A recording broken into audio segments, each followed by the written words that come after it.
Hello students, good evening. 10th class में students हम exercise 3 मतलब चैप्टर नंबर 3 चला रखे हैं। इसमें जो चैप्टर है वो बहुपद है, पॉलिनोमियल।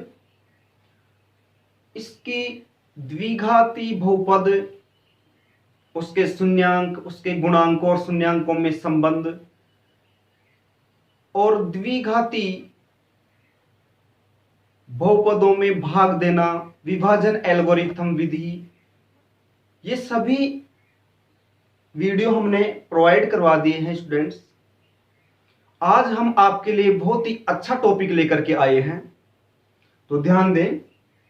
आज का टॉपिक अपने लिए रहेगा द्विघाती समीकरण का मानक रूप। द्विघाती समीकरण का मानक रूप क्या होता है और द्विघाती समीकरण का मानक रूप पढ़ने के बाद में स्टूडेंट्स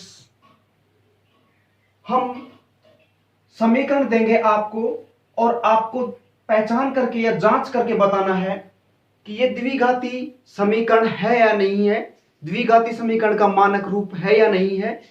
फिर इसके बाद में स्टूडेंट्स हम तीसरे स्टेप पे पढ़ेंगे कि द्विघाती समीकरण दे दिया जाए तो द्विघाती समीकरणों को हल ज्ञात करने के लिए हम कौन कौन सी विधियां लेकर के आ रहे हैं।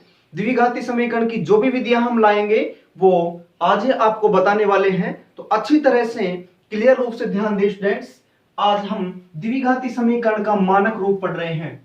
द्विघाती समीकरण का मानक रूप क्या होता है, इसके लिए हमने आपको पहले ही द्विघाती बहुपद पढ़ा दिया है। द्विघाती बहुपद क्या होता है, ध्यान दें। द्विघाती बहुपद ये हमने आपको पढ़ाया है और द्विघाती बहुपद को हम x के रूप में, चार x के रूप में f से रिप्रेजेंट किए थे और मैं आपको पहले बताया भी था fx भी लिख सकते हैं, gx भी लिख सकते हैं, px लिख सकते हैं, qx लिख सकते हैं। तो ध्यान दें स्टूडेंट्स, हमने द्विघाती बहुपद पढ़ा था। पहले क्या पढ़ा था, द्विघाती बहुपद, और उसका फॉर्मूला हमने लिखा था ax² plus bx plus c। और इसमें मैं आपको ये बताया था कि a b c इसके गुणांक होते हैं और इन जो द्विघाती बहुपद में आपने पढ़े थे उसके हमने शून्यांक ज्ञात करना भी सीखा था। एक बहुपद का दूसरे बहुपद में भाग देना भी सीखा है। तो स्टूडेंट्स हम इस द्विघाती बहुपद ये पढ़े हैं। इसमें देखो a कभी भी जीरो नहीं होता है, a is not equal to zero होता है, अर्थात x² वाला पद होना आवश्यक होता है। इसलिए x² वाला पद होगा तभी यह द्विघाती बहुपद कहलाता है। और यहां हम a और b और c की बात करें तो ये हमारे पास में होती हैं वास्तविक संख्याएं होती हैं। ये हमारे पास में वास्तविक संख्याएं होती हैं, वास्तविक संख्याएं होती हैं ABC।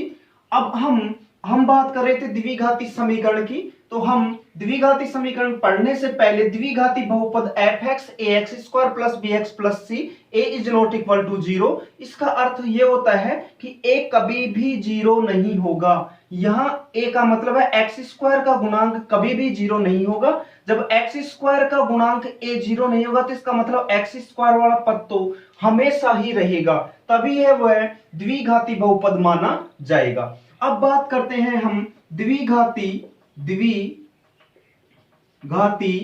बहुपद के शून्यांकों की।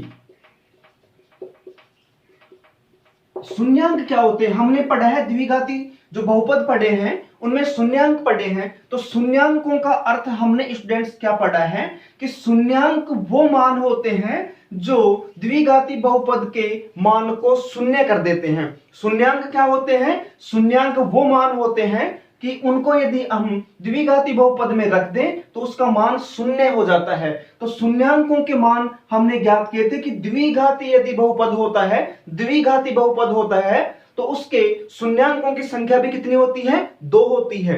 द्विघाती यदि बहुपद है हमारे पास में तो उनमें शून्यांकों की संख्या भी कितनी होती है, 2 होती है, जिनको हमने अल्फा और बीटा से लिखा था। एक बहुपद शून्यांक को अल्फा और दूसरे को लिखा था हमने बीटा।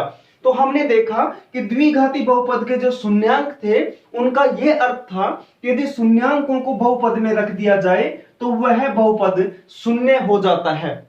तो हम लिख भी सकते हैं कि शून्यांक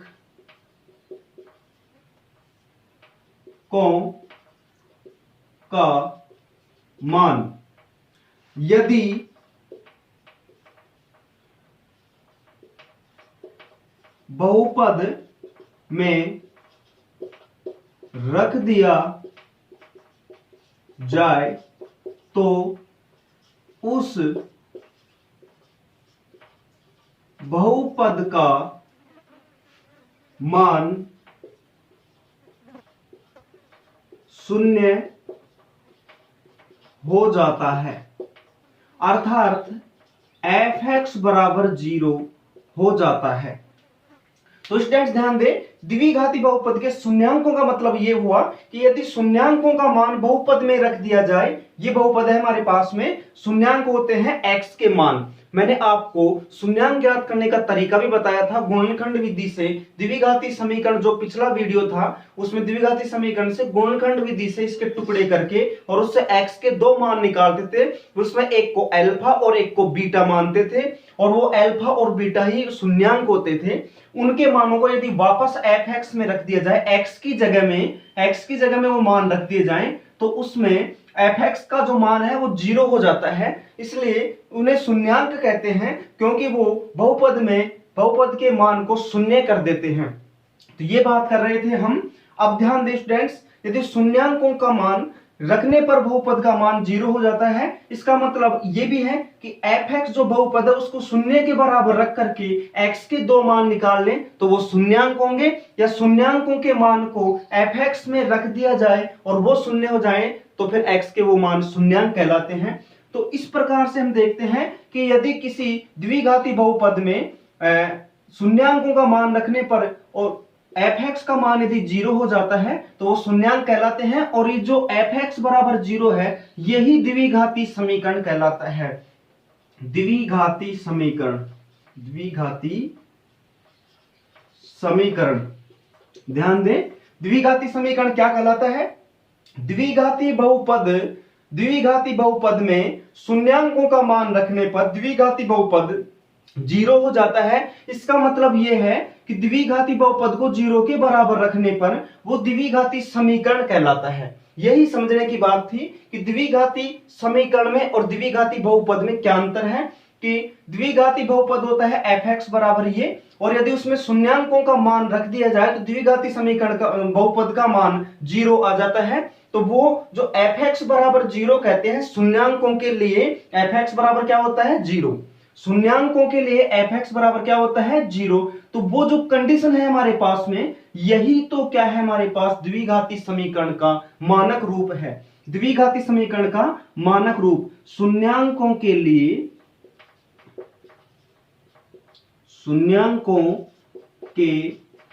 लिए f(x) बराबर 0 होता है और यही f(x) बराबर 0 द्विघाती समीकरण कहलाता है।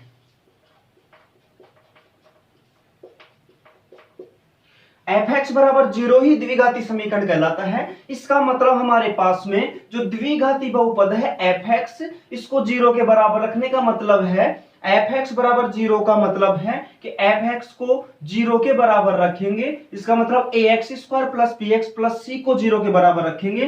तो हमारे पास में इसको ऐसे भी लिख सकते हैं, f(x) बराबर ax² plus bx plus c बराबर 0। यह हमारे पास में द्विघाती समीकरण है। ax² plus bx plus c द्विघाती समीकरण है। तो हमने आज अच्छी तरह से क्लियर कर लिया कि द्विघाती बहुपद और द्विघाती समीकरण में क्या अंतर है।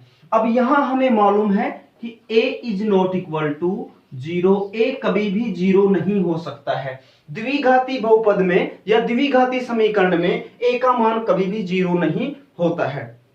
तो स्टूडेंट्स, हमने ये द्विघाती समीकरण पढ़ा है। द्विघाती समीकरण का ये मानक रूप है ax² plus bx plus c बराबर जीरो, क्योंकि शून्यांकों के लिए द्विघाती बहुपद में बहुपद का मान जीरो हो जाता है, और वही कंडीशन हमारे पास में द्विघाती समीकरण कहलाती है कि fx बराबर जीरो ही द्विघाती समीकरण है। और fx की वैल्यू हमारे पास में ax² plus bx plus c है, तो ax² plus bx plus c बराबर जीरो, ये द्विघाती समीकरण है। ये है हमारे पास में द्विघाती समीकरण का मानक रूप है।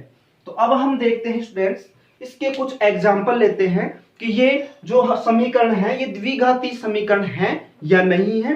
तो उसके लिए हम एक दो एग्जाम्पल लेंगे।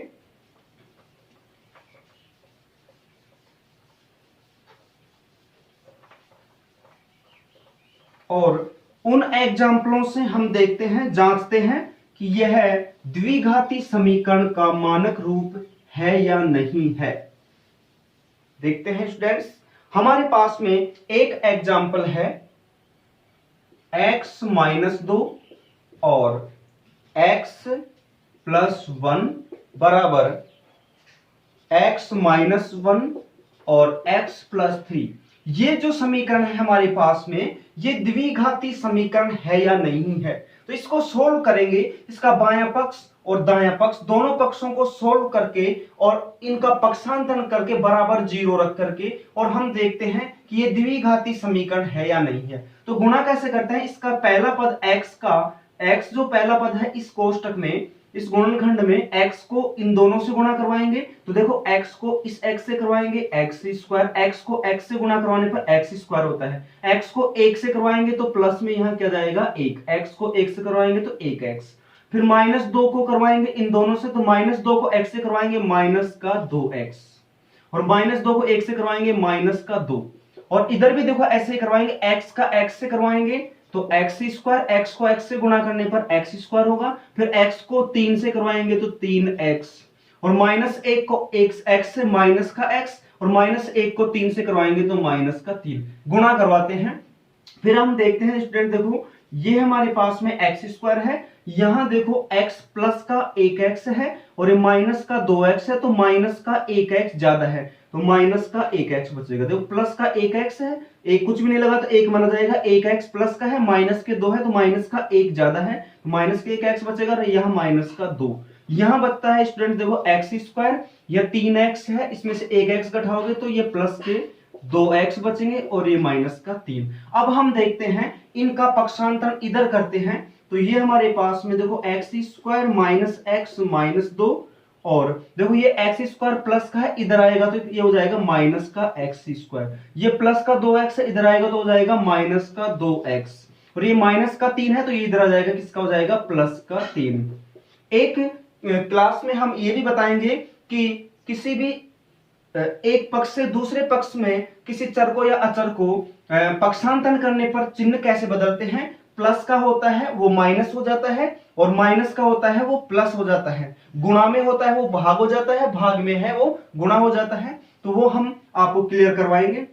अब यहां देखो x² ये प्लस का है, ये x² प्लस का है, और ये x² हमारे पास माइनस का है। देखो कोई भी हमारे पास में पद है, उससे पहले जो इधर हमारे पास में लेफ्ट साइड में बाई साइड में जो चिन्ह होता है वो उसका चिन्ह माना जाता है। ये चिन्ह है जो इसका है, ये चिन्ह इसका नहीं है, इससे पहले वाला चिन्ह ये चिन्ह है इसका। तो माइनस का x² है, यहाँ प्लस का x² है, तो ये दोनों क्या हो जाएंगे, माइनस प्लस कट जाएंगे। यहाँ देखो माइनस का x है और ये माइनस का 2x है, तो माइनस का 1x और माइनस 2x माइनस के 3 हो गई, क्योंकि समान चिन्ह है। और ये माइनस का 2 है और ये प्लस का 3 है, तो प्लस का 1 ज्यादा है। माइनस का 2 है, प्लस का 3 है, 1 ज्यादा है प्लस का, बराबर 0। अब हम यहाँ देखें स्टूडेंट्स कि यहाँ हमारे पास में द्विघाती समीकरण प्राप्त नहीं हुआ है, क्योंकि हमारे पास में द्विघाती समीकरण था ax² plus bx plus c बराबर 0, जहां a का मान 0 नहीं होना चाहिए था।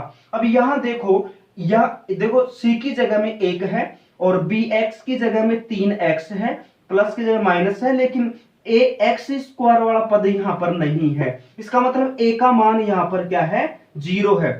a का मान 0 है तो a 0 होने की वजह से x स्क्वायर वाला पद पूरा ही क्या हो गया, 0 हो गया। तो यहां हमारे पास में x स्क्वायर वाला पद नहीं है, x स्क्वायर वाला पद नहीं है, इसलिए हमारे पास में a का मान 0 माना जाएगा। a 0 होने की वजह से ये x स्क्वायर वाला पद 0 से गुणा होकर के 0 हो गया, इसका मतलब bx प्लस c बच गया। तो x स्क्वायर वाला पद होना जरूरी है, इसलिए यहाँ x स्क्वायर वाला पद नहीं है, तो ये हमारे पास में द्विघाती समीकरण नहीं है, ये द्विघाती समीकरण नहीं है, ये द्विघाती समीकरण नहीं है। इसी प्रकार से हम और भी एग्जाम्पल लेकर के और ये चेक कर सकते हैं कि ये द्विघाती समीकरण का रूप है या नहीं है। तो स्टूडेंट्स, हम इसी प्रकार से द्विघाती समीकरण का मानक रूप पढ़े हैं, तो ये आपको पता है ये द्विघाती समीकरण का मानक रूप पढ़ा था। ये हमारे पास में द्विघाती समीकरण का मानक रूप है जहां a का मान 0 नहीं होता है और abc वास्तविक संख्याएं होती हैं। ये द्विघाती समीकरण का मानक रूप है और ये जो क्वेश्चन था इसमें हम ये जांच किए हैं कि ये द्विघाती समीकरण का मानक रूप बनता है या नहीं। तो हमने इस पक्ष को देखो गुणा करवाया, इस पक्ष को गुणा करवाया, फिर इसका पक्षांतर करके इधर लाया, फिर इसका जैसा रूप बना के देखे कि बराबर में इधर 0 है तो इधर बराबर में 0 हो गया, क्योंकि सबको इधर ले इधर 0 बच गया। अब इधर हमारे पास में माइनस का 3x प्लस 1 ही बचा है, जबकि बचना चाहिए था x स्क्वायर का पद भी। x स्क्वायर का पद 0 नहीं होना चाहिए, x स्क्वायर का पद होना आवश्यक है, चाहे x का पद और ये पद न हो, इसलिए ये द्विघाती समीकरण नहीं है, क्योंकि यहां चर की घात 2 वाला पद x स्क्वायर वाला पद है ही नहीं है। तो इसी प्रकार से हम देखते हैं स्टूडेंट्स, एक एग्जांपल और भी लेते हैं जिससे कि हम अच्छी तरह से क्लियर कर सके कि यह द्विघाती समीकरण है या नहीं है। तो आपको कोई भी समीकरण दे दिया जाए तो आप उससे जांच कर सकते हैं कि यह समीकरण द्विघाती समीकरण है या नहीं है। तो इसके लिए एक एग्जांपल ले रहे हैं x और इनटू में x प्लस 1 और प्लस में हमारे पास में है 8 और इधर है हमारे पास में x प्लस 2 और x माइनस 2। तो ये देखते हैं, तो इसमें देखो x को x से गुणा करवाएंगे तो यहाँ आएगा x स्क्वायर और x को 1 से गुणा करवाएंगे तो प्लस का आएगा x और प्लस का 8। और इधर देख रहे हैं x को x से करवाएंगे तो x स्क्वायर, x को माइनस 2 से करवाएंगे तो माइनस का 2x, 2 को x से करवाएंगे तो प्लस का 2x और 2 को 2 से करवाएंगे तो 4 और माइनस। तो ये इस प्रकार से स्टूडेंट्स हमारे पास में समीकरण आती है। अब यहाँ देखो 2 माइनस का है, ये प्लस का है तो कैंसिल हो जाएगा ये तो, और यहाँ देखो x स्क्वायर है, यहाँ प्लस का x है, प्लस का 8 है, ये x स्क्वायर प्लस का इधर आएगा तो माइनस का x स्क्वायर हो जाएगा और ये माइनस का 4 इधर आएगा तो प्लस का 4 हो जाएगा। अब देखो ये प्लस का x स्क्वायर है, ये माइनस का x स्क्वायर कैंसिल हो जाएगा ये हमारे पास में, तो ये हमारे पास आएगा x और 8 और 4 कितने हो जाएंगे 12। तो ये हमारे पास में द्विघाती समीकरण नहीं है, क्योंकि इसमें भी x स्क्वायर वाला पद नहीं है, क्योंकि द्विघाती समीकरण का मानक रूप ax स्क्वायर होता है, bx प्लस c बराबर 0 होता है। और जहां आपको पता है a is not equal to 0, a का मान 0 नहीं होना चाहिए। यहां देखो a का मान 0 है, तभी तो 0 से गुणा होकर के x स्क्वायर वाला पद 0 हो गया, तो यहाँ x स्क्वायर वाला पद है ही नहीं, यहाँ केवल bx वाला पद है, b का मान 1 है जो लिखते नहीं है 1 को, और c का मान 12 है, यह x स्क्वायर वाला पद नहीं है। इसका मतलब ये जो समीकरण था ये भी द्विघाती समीकरण नहीं है, क्योंकि द्विघाती समीकरण का मानक रूप ये है और इस मानक रूप से इसकी तुलना करके देखते हैं। इसलिए और अब ध्यान रखना, केवल x स्क्वायर वाला पद अकेला हो तो द्विघाती समीकरण हो जाता है, लेकिन x यहां लिखा है केवल मैं एक a is not equal to 0 लिखा है, a 0 के बराबर नहीं होना चाहिए, केवल a, तो a वाला पद 0 नहीं होना चाहिए, ये चाहे 0 हो जाए, a वाला पद हमारे पास में मतलब x स्क्वायर वाला पद होना जरूरी है, चाहे x वाला भी नहीं हो चाहे संख्या भी नहीं हो। इसलिए यही लिखते हैं केवल a is not equal to 0, a 0 के बराबर नहीं होना चाहिए, a 0 नहीं होना चाहिए। तो इसी प्रकार से स्टूडेंट्स हमने द्विघाती समीकरण का मानक रूप देखा है और हमने कोई भी समीकरण ली और उससे चेक करके देखा कि वो द्विघाती समीकरण है या नहीं है, तो वो द्विघाती समीकरण नहीं है तो हमने बता दिया। यदि कोई ऐसा एग्जाम्पल है कि वो द्विघाती समीकरण है तो वो भी हम डालेंगे, अभी है जो बहुत सारे एग्जाम्पल हैं, और फिर इसके जस्ट बाद में हम पढ़ेंगे द्विघाती समीकरण का मानक रूप जो भी आपको दिया हुआ है द्विघाती समीकरण, तो उन द्विघाती समीकरणों को शून्यांक ज्ञात करने के लिए हल करने की कौन कौन सी विधि है। द्विघाती समीकरण को हल करने की विधि कौन कौन सी है। गुणनखंड विधि है, पूर्ण वर्ग विधि है, श्रीधराचार्य जो भारतीय गणितज्ञ श्री धराचार्य जी थे उससे भी हम द्विघाती समीकरण को हल करेंगे। इसलिए हम तीन विधियां पढ़ेंगे, तीन विधि पढ़ेंगे हमें जो कौन कौन सी। पहली है गुणनखंड विधि, पूर्ण वर्ग विधि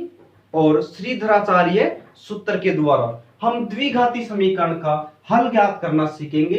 तो जस्ट आगे वाले वीडियो में हम ये चीज प्रोवाइड करवाएंगे कि द्विघाती समीकरण को हल करने की कौन कौन सी विधियां हैं और उनसे संबंधित एग्जाम्पल हम डालने वाले हैं।